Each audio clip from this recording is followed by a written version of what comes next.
Let's get creative with text in Canva. In this video, I'm going to share with you 5 different ways you can do fun things with typography in Canva. Because playing with type can be so much fun and it can really make a design interesting and dynamic when we start to play around with our text and not just use plain old boring text, but really bring our typography to life. Alright, so the first one we're going to look at is gradient type.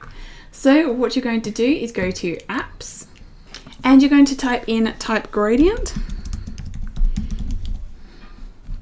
And we've got this one here, type gradient. So the first thing that you're going to do is decide what text you actually want, because what it's going to do is create an image for you. So you're not going to be able to change what the text says later on.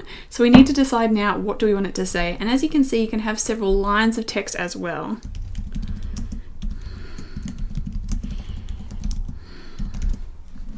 So then what you want to choose is a font. Now, as you can see, you can also upload your font. So this one is great in that you can actually use whatever font you want. So you can choose one of the fonts they've got in here, or you can upload your own font, which can be really handy. If there's no fonts in here that you want to use, maybe you have a particular font you really want, maybe a brand font, you'll be able to go to your fonts and upload your own font. So once you've chosen your font, then you want to choose the positioning. So this is important if you've decided to do several lines of text. So if it's left align, center align, all that. And also line height. So how much space do you want between each line? Now we want to choose what type of gradient we want. So we don't want linear, radial, cone, or mesh. Now the mesh one is probably the most fun and interesting one, but obviously it's about what you want as well. So then we're going to choose the colors that are in our gradient here. So I wanted to choose brand colors. And then what I can do is actually move these dots around to reposition the gradient how I want. So I can decide where I want different colors to land to really give it the look that I want. And once I'm happy, of course, it's just add to design. And as I said, it's going to make this an image. So you really need to make sure that you get everything right in here before you click add to design. You can always click on this update element. You won't be able to edit it here in the canvas. So do make sure that you spend the time getting this right so that it's easier for you in the long run. Now, the next one we're going to look at is creating a 3D type. So there are a few ways that we can do this depending on the look you want and the options you want to have. So what we want to do is get some text. So usually for things like this too, it's going to look better if you use a heavy font. So our first one,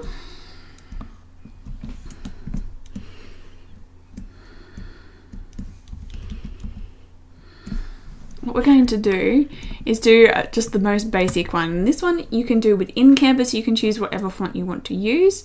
As I said though, it usually works better with thicker type. Now what we're going to do is just duplicate our type and choose our background color. So we're going to choose what color we want for our shadow behind. And we're going to go layer send to back and position it where you would like it. Then you're going to go to the draw tool. And you're going to choose that same color you used for your shadow, and you're probably going to want to zoom in to see what you're doing, and you're just going to draw in those connecting pieces. Now keep in mind we're going to put this behind the front one, so it doesn't matter if it goes over that, but do make sure you still are making it nice and neat so that the bits that do show look nice. So you may want to take your time with this. Don't feel like you need to rush it because we want to get it looking really nice. Play around with things like the weight here if you need to really get in fine.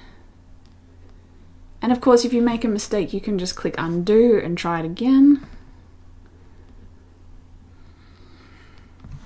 Now, if you prefer, you could also use shapes for this. So what we can do is grab a shape, make it that color, make it really small. And we'll just go over here and put it on the angle there. So that's another way of doing it. So if you're finding the drawing is a bit hard, you can also try shapes. It's one of those things where you got to find what works best for you, what you feel most comfortable doing, what's, giving you the best results. So these are just two options, is you can either draw it in, or you can get some shapes to fill it in like. So once you've finished doing the filling in, you want to get your front one again and layer, bring to front. Now we can zoom out.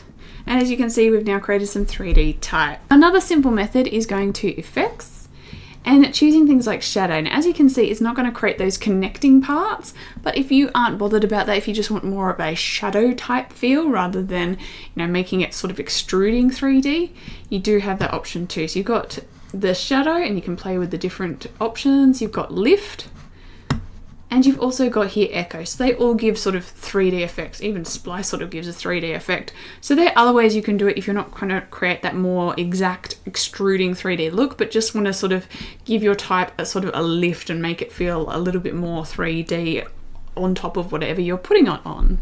So we've also got some apps for making 3D type as well. There is one called Extrude, so you can see that here up the top here, Extrude. With this one, we've got 3 different options. You can see here you've got block, detail, and line. So we can put in our text.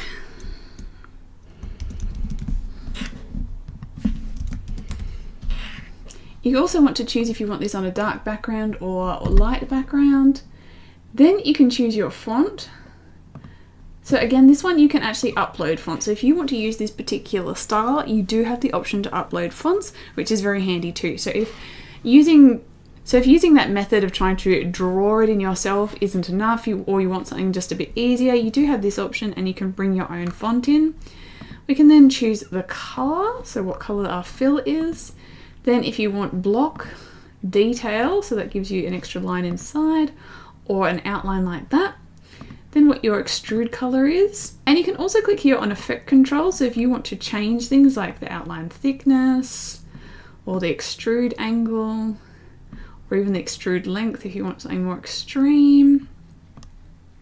You've got all those options that you can play around with to get it to look how you want.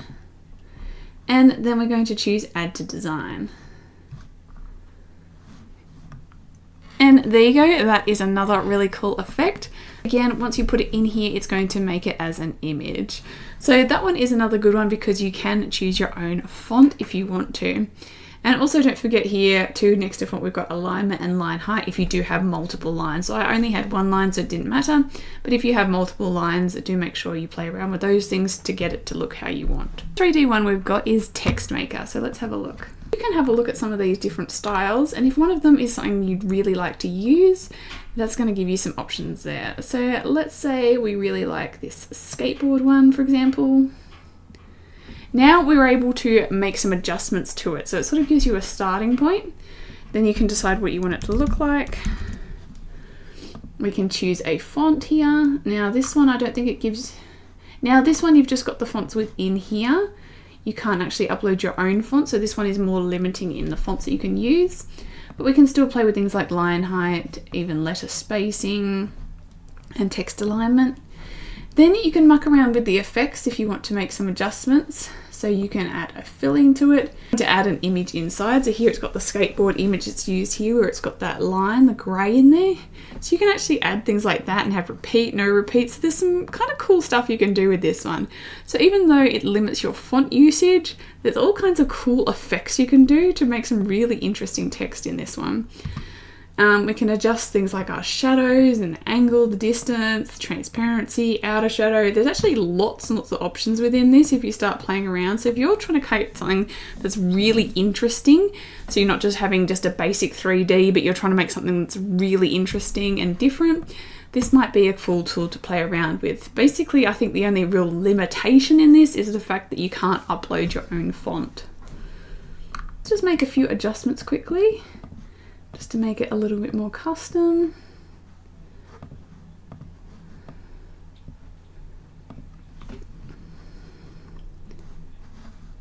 And once we've got the look we want, we can just click add to design. And there we have it. So this one, as you can see, is a little bit more interesting. There's a lot more going on. There's a lot more effects that you can add. So definitely check this one out if you want to create something really different and interesting. Now I've also got an AI one, which is Magic Morph. With Magic Morph, what you can do is actually tell AI the style that you want. So you first of all need to select an element. So it could be some piece of text. So let's put in some text. And then you can actually tell AI what sort of style you want. So it has some examples here that could get you inspired, or maybe you just want to try one of these like jewels. or you can really describe the type of look you want. So let's say we want ivy leaves around a brick wall. Let's see what that gives us. So what it's going to do is actually generate 4 different options for you, so that, you know, gives you choice of which one do you think works best. So this one is very interesting in that it's going to give you some really cool different effects. So if you're trying to create something that has, so if you're trying to create something, you know, like balloons or gold or like jewels or anything like that where it's really custom and interesting, this is where this tool could be quite helpful. So this one, it's just giving us some leaves. This one, they've got wall with a bit of leaves. So it is also a little bit hit and miss. You don't know what you're going to get with anything AI. But I think it's probably most handy if you're trying to create something that's looking metallic or, you know, like a balloon, that sort of 3D effect. I think the more complex you get with what you ask it, the more hit and miss it's going to be. But more simple ones like the examples they've got there, you could definitely be using it for those kind of things. Let's make some type with texture. So first of all, let's grab some text. So I'm just going to use one of their default ones just for a fun bit of text here. Now what we're going to do is go into elements. So let's get a background color too, just to show you. We're going to go into elements, and you're going to search dust texture.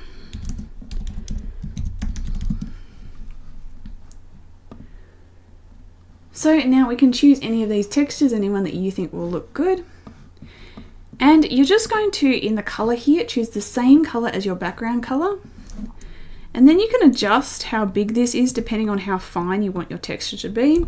And you want to duplicate it so it covers all your text. And so simple, look, we've got nice textured text. So that one is actually pretty easy to do, and it really creates a cool effect to really create some nice texture.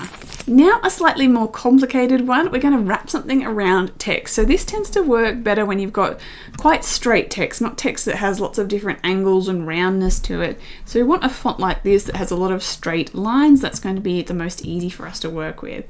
Now we're going to go into elements and find the thing that we want to wrap around. So I'm going to choose some flowers. So I want to find something that has lots of bits sort of sticking out so we can make things sort of wrap around. So it's also about choosing the right kind of element to work with as well. So let's say we want to make it wrap around this E here. Maybe we'll spread out our text a little bit.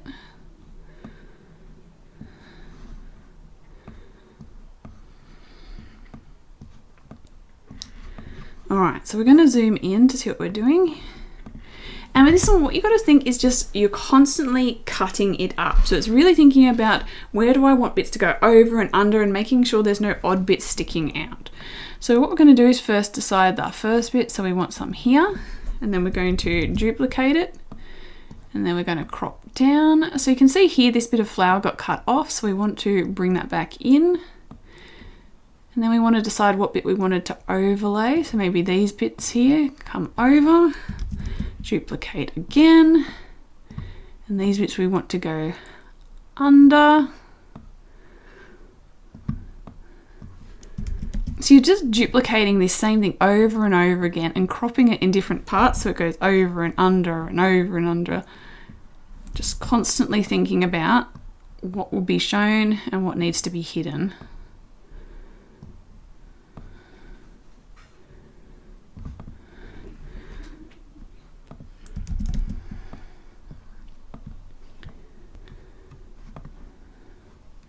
Actually, that one went over then under, so we might go over again. See, that comes out kind of funny. So crop that there.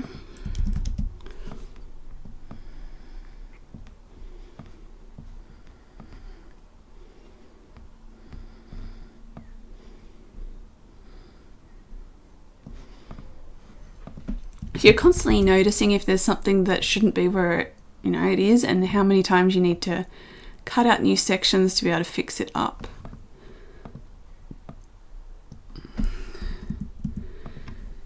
And see, we've got something like this. So it looks like there's bits that are going over and under and through.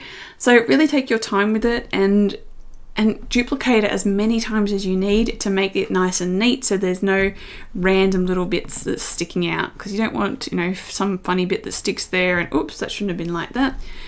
Sometimes you need to crop things down quite far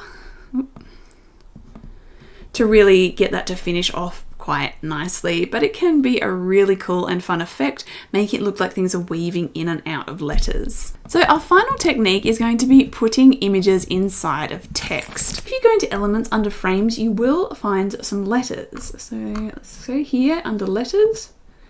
But obviously there's only so many fonts being used that are frames. So what can we do if we want to use a different kind of font to create some sort of font frame where we can put an image inside of text?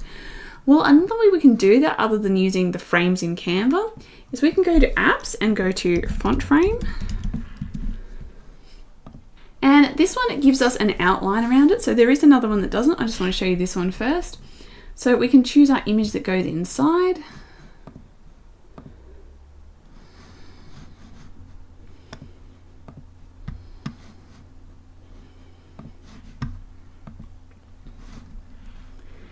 Then we can decide how we want to scale that image. Then we want to choose our font. So this one is going to still limit the fonts, but we can choose any of these fonts, which is a lot more than the current frames within Canva. So we can choose any of these fonts. We can choose how much our outline, how thick we want that to be. So this one's handy if you do want an outline around it, what the color of your outline will be. Of course, you can choose alignment and things like that as well, and what you want it to say.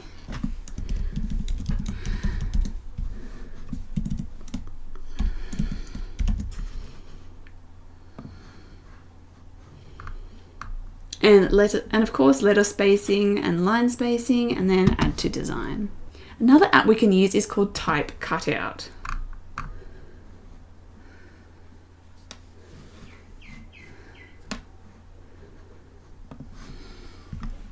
So that's this one here, Type Cutout. Put our text in, you want to choose a font.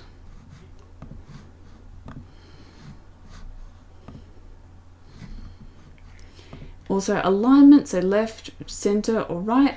Now this stuff with custom fonts, it's saying that they can't currently have custom fonts. I think that's something they want to do in the future, but at the moment you just need to only pick, but at the moment you can only choose the fonts that they've got in here. We can adjust our line height, so we can actually see down here the example and decide if it's on a white or dark background. You can then upload your image.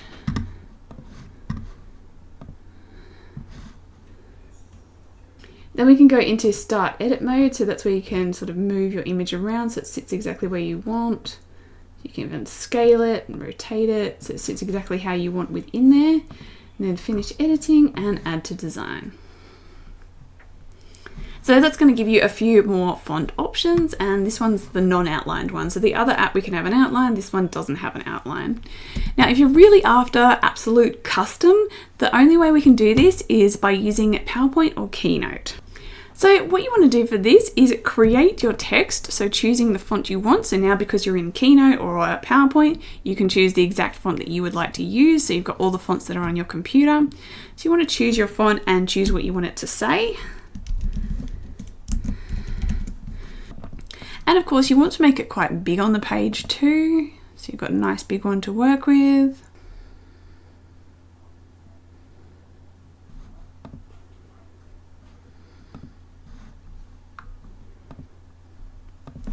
Then what we're going to do is under here, under text color, we're going to choose image fill. Now, don't worry about what image you put in this. It doesn't matter because this is actually going to create a frame for you. So you can drop any image into it. So it's more about just getting an image in there. And then we're just going to save it. So what you're going to do is go to File, Export, and PDF. So we want to save this as a PDF. And we're going to choose Upload. And you're going to upload that file you just created. Now open it up. For some reason it's putting text on top of text. I don't know why it does that. So just delete that one. And now we've got our frame here. So all we can do is put any image inside it. So you can go into your elements or even your uploads and you just drag So give these different techniques a go and experiment yourself. See what you can do in Canva with your typography. Get creative and have some fun. Happy creating, and if you want to see more Canva tutorials, make sure you subscribe and I will see you next time.